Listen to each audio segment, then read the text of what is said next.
Ngayon si Ma'am Hanilet. Ma'am Hanilet, kasama po natin ngayon si Maharlika at ang ating mga kapatid na OFW. Ang pinag-uusapan namin ay yung online voting at ang reklamo nila, abay, minsan hindi nababasa ang binoto nila at minsan iba ang mga nababasang binoto, no? So sa mga pangyayaring ito, ano pong advice niyo sa mga kababayan natin? At anong pong billing ni PRRD sa ating mga OFW tungkol sa eleksyon nito? Yung tungkol sa ano nila, hindi pa natin masabi kasi hindi natin malaman, 'di ba? Kailangan makita natin kung ano yung naging resulta. Or yung sinasabi nila, ongoing pa ba ang ano? Ongoing pa ho, hanggang Yung kunan ng May litrato. 7. O, kunan ng litrato na lang. And Oo. ito talaga pinagbilin niya nung last time na ako nasa loob. Sabi niya, sabihin ko, paglabas ko dito at pag-uwi ko sa Davao, kalimutan daw siya kung hindi daw suportahan ng PDP. Yun ang pagkakasabi sa akin. Okay, yan ha. Ma'am, kamusta na po si Tatay Digong sa loob? Okay naman, okay. May awa ang Diyos always. Kakagaling niyo lang po ngayon o papunta pa lang Hindi, kayo? hindi, wala ako ngayon. Kayo ang Okay. inano ko para Oo. sila, para gusto ko magpasalamat kasi Oo. kahapon kasi dapat dumaan ako dun sa forest, parang wala na yata. Mhm. So, kaya ngayon alam ko may mga tao ngayon. Yeah. Ano po ang mensahe nyo dito sa mga Pilipino na araw-araw nagpupunta dito sa Duterte Park at pinangalanan ng Duterte Park at magkakaroon na rin ng bagong pangalan ng Netherlands, Kingdom of Duterte. Alam mo may mensahe? Ano to, yung sabi ko nga, paulit-ulit kong sinasabi, salamat, salamat, at miski sa panaginip ko, magpapasalamat ako, miski nakapikit ako, maraming salamat sa lahat ng suporta niyo. Kasi kung tumigil siguro kayo, hindi ko alam kung anong gagawin ko. Hindi talaga tayo titigil hanggang pauwi siya. Bata ako doon. Oo. May tanong ako kay Ma'am Hanilet. Last yung sabi niya sa akin, galing ako doon sa loob, sabi niya, sa Bisaya pa, iuli ko. May tanong daw po si Maharlika. Maharlika, ano yung tanong mo? Ma'am Hanilet, Yes. magandang Yes, araw ma'am. po at Yes, ma'am. maraming salamat sa walang sawa din na pakikipaglaban sa ating bayan. Kumusta na po yung health ni Pangulong Duterte at ang kanyang mga good vibes, yung mga papa-joke-joke na sa loob. Kumusta po ang kanyang personal sa loob?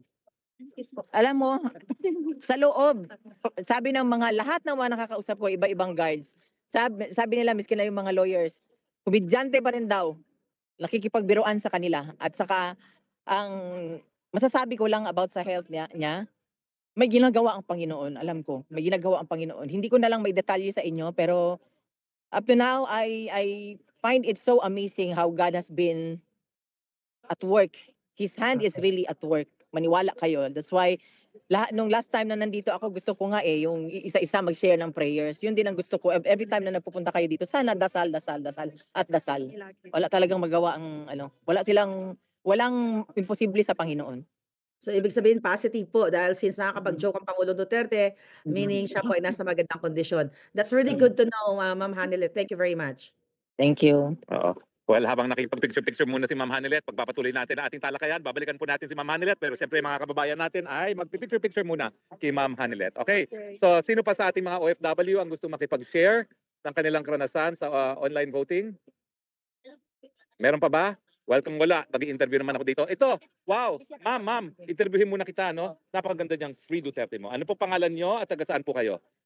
Hello po sa lahat. Ako po si Dulce. Kasalukuyang nakatira sa Belgium, dito sa Europa. Pero laging bumabiyahe para kay Tatay Diggs dito sa The Hague, the Netherlands. And hello po sa lahat, mga Cebuano, mga Bisaya, mga Tagalog, o kung ano man salita, basta Pilipino. Let's love each other and laban lang po. Thank you all. Ano pong nararamdaman niyo dahil hindi niyo naman nakikita si Tatay Digong at bakit kayo nagbabalik rito? Nagbabiyahe pa all the way galing Belgium. Opo, it might sound stupid sa iba na pupunta ka, wala kang access sa loob. Pero yung pagmamahal, it's too strong na parang deep inside na-feel din namin na nakikita namin siya. What matters most is, love is not selfish. Kumbaga, what matters most is ramdam niya sa loob na andito kami sa labas. Kahit hindi niya kami kilala, yung paisa-isa, yung gano'n, it doesn't matter. What matters most is that ramdam niya na mahal namin ang ating Tatay Diggs. Sobrang mahal. Hindi ko ma-describe. Kaya andito kami. I cannot find better word to describe. Kaya andito kami. That is the power. Mahal namin si Tatay. Thank you all. Nakakagalak po, no? Mga sinasabi ng mga kababayan natin na naririto. Well, Maharlika, ikaw naman, nanggaling ka rin dito, no? Anong masasabi mo dito sa mga...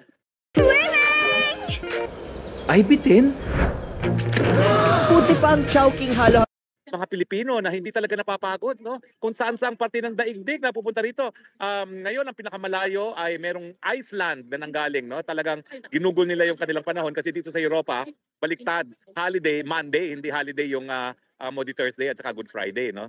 ano yung nandito ka, bakit nila ginagawa ito maski hindi nila nakikita si Tatay Digong? Para bagang itong Duterte Park became a sacred place already, no? Na pinagtitipon-tipunan, no? Yes, Spokes Harry, naku, maraming salamat sa ating mga kababayan.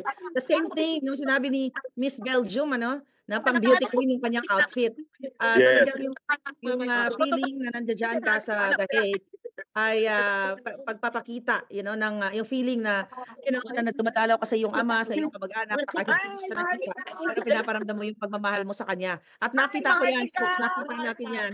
Naramdaman po natin yan sa The Hague, yung kanilang unconditional love para kay Pangulong Duterte at para sa ating bayan. Kaya sabi ko nga sa lahat ng mga Pilipino na magbakasyon, na gustong magbakasyon, huwag muna kayong pumunta sa Pilipinas dahil tatamnan kayo ng bala, ng mga bangag. Sa The Hague na lang muna kayo pumunta dahil masaya po ang feeling dyan kapag kasama kayo mga Pilipino from different parts of Europe, actually different parts of the world. So actually kung meron akong chance na makabalik dito, folks, ay babalik ako para magda-dance praise tayo ng bangag-bangag at hindi. So, yes, tuloy-tuloy lang natin ang ating pagsuporta kay PRRD dyan sa The Hague. So, as folks, mag-interview ko muna natin mga kabayan. Sinusubukan ko kontakin si Attorney Glenn Chong, baka sakaling maka-join siya sa atin. Dito, papasukin natin si Glenn Chong na magkaroon ng explanation dito, ha? Kasama ko naman ngayon si Mami, no? Mami, ano pong pangalan nyo? Sa Auring, Aurora. Auring. Taga saan po kayo? Kidnon. Bukidnon. Dito po sa Europe, taga saan kayo? Hindi kami sa US kami. Sa US, wow, ang galing. Ba't pa kayo rito? Para lang madalaw si Tatay Digong. Naku, bakit yung ginawa yan? Nagaling pa kayo sa America, Minnesota. O yan, mga anak ni mga kapatid. Mga Mga die hard. Na-remember mo si Ninin? Oo. Wow. Nasa Minnesota siya. Yung Maguindalaw Massacre yun. Oo, hanggang ngayon, hindi pa nabibigyan ng katarungan dahil mawala yung bangkay ng tatay niya. Oo, si Nelson Castillo. Close family friend. Okay, Mami, pero bakit kayo lumipad dito all the way from Minnesota para makapunta dito? Does it matter na hindi nyo nakikita personal si Tatay Digong? Bali na. Wala, it doesn't matter. Oo. Pero what is your objective? It's flying all the way from Minnesota to The Hague. So, Oo. Yan. Tayo no, Japan to, from Manila to Japan. Manila to Japan, ha? Saka, I stand corrected. Kanina sabi ko, pinakamalayo ay Iceland. Meron palang Minnesota. Kaya Denmark. Kausapin naman natin itong mga taga-Denmark. Denmark, kaya kayo. Don't be shy. Hi kayo kay Maharlika. Yan. Hi, hello. Ay, hindi tayo nagpakaabot dyan. Ilang oras kayo nag-drive? 10 hours para kay Tatay Digong. Yes. Ano mensahe nyo kay Tatay Digong, ha? Tatay, labas ka na. Labas ka na. Kaya sabi niya, sino pa naman na ayaw umuwi, no? Kayo talaga, no? Bakit yun naman sasabihin yan? Kami, buwan. Sipol, yes. Tatalungin niyo siya, matagal niyang gustong lumabas, no? Kayo talaga, oo. Anyway, so hindi ko alam, taga saan po? Bring him home. Oo, bring him home. Then, Bring him home. oo. Pray for you. Oo, yan ang mensahe. And you will win. Oo, yan. Yan ang ating mga kababayan, ha? Ayan, dumami na naman ang tao. Kanina po nakiusap na kaming umalis yung ilang mga tao, pero ngayon dumami na naman ang tao po, no? Dahil dumating nga si Ma'am Hanilet. Okay? Balik tayo dito sa ating Zoom at tingnan natin kung sino ang mga I think may mga makakausap nag-raise ng hands, Attorney. natin. Yan, ayun, may naka-raise ng hand. Ay, mahal ka. Go ahead. I think si Attorney Catherine Hoson. Kanina pa Yes. Yes, hello po. Hello. Yes, go ahead. I'm one of the Attorney Catherine.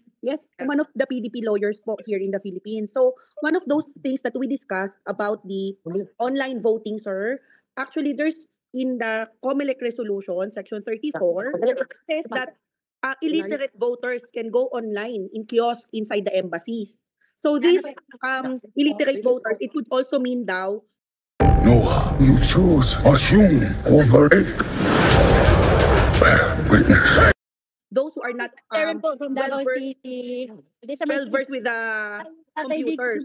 So it is suggested, sir, that those OFWs, please go to the embassy. There's a kiosk there. So if there's any problem, madali po na bigay ng inyong complaints and it will be formal. So yun po yung suggestion na binibigay ng mga lawyers. Maliwanag po ba? Okay, yes, very clear po kayo, Attorney. So yun po yung aking suggestion po doon sa mga OFWs having a hard time accessing, or if for example they are doubtful na magkakaroon ng glitch along the way, I suggest you go to the embassies nearest to you Yung Hong Kong po, I believe, medyo accessible yan. And marami tayong in-expect na voters dyan. So, I suggest po you line up to the embassy. There's a kiosk. Sabi ni Senate ni Attorney Bondok, he made a clarification. It says there that you will use your own gadget and they will assist you sa embassy. Nevertheless, if you do it inside the embassy, if there's any glitch or any problem along the way, it will be easy to register your complaint. Kasi parang sila na yung magiging Bureau of Election Officer eh. So, kung i-register yung complaint mo, ano yung nangyari, para mas formal and official. You will not be questioned na you just took a picture or may mali. So, yun po yung suggestion namin sa mga OFW. I hope you hear me out po and it's clear. Thank you po, ma'am. Okay, Alright, so Panyera, let me clarify, no? Doon sa kiosk, pwede ba na lang explain bakit kung iba yung boboto, yung babasahin na binoto, o Yes bakit po. yung QR code? So they can Yes po. they can get an explanation. Yes, and or if there's a Okay. problem, para po yan para sa mga BEI din kapag andito tayo, they can register their complaint to make it official. Okay. Kasi po it is So, allowed Panyera, under section oo. under the COMELEC rules na na may kiosk dapat ang bawat embassy. Section 34 COMELEC Resolution 11061. Okay. Now, Maharlika, kasama natin si Lorraine Thank you po. Patoy, no? Oo, ma'am, Attorney Panyera, wag kang alis kasi marami talagang gusto magtatanong, no? And I'm so happy that you're here to talk for PDP Laban. Pero Yes po. Doc Lorraine Badoy is in the house. Doc Badoy, are you there? Go ahead, please. The floor is yours. Yeah, so Doc Lorraine. Doc So, Lorraine. Ay, nako, wala ata si Doc alam mo na, Lorraine. I hope makapasok si Doc Lorraine no spoke. So napakaganda ng information na nakuha natin kay Attorney Hoson na kung saan ay bigyan natin ng impormasyon ng ating mga kababayan na hindi nga marunong o magaling sa marunong sa computer sa online voting at pwede silang pumunta mismo sa embahada. At panawagan na rin, no, dagdag ko na lang, i-document niyo po ang inyong pagpunta sa mga konsulado or embahada sa inyong pagboto doon or yung mga trato sa inyo. Lahat i-document ninyo para at least alam po natin kung paano ginagawa o ginagawa sa inyo ng mga lingkod, supposedly lingkod bayan natin dyan sa mga embahada.